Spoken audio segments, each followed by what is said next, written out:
An exponential function is a function that grows or decays rapidly as its input value increases or decreases respectively.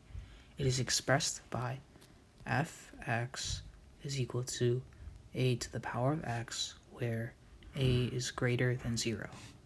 Its domain is x is an element of all real numbers, and its range is y is an element of all real numbers, but y must be greater than 0.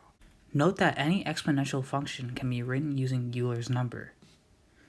A to the power of x is equal to e to the power of x ln a. The key features of its graph are that it has a y-intercept at 0, 1, the graph has no roots, the horizontal asymptote is at the x-axis, and the graph doesn't have any maximum or minimum points. Please like and subscribe, please.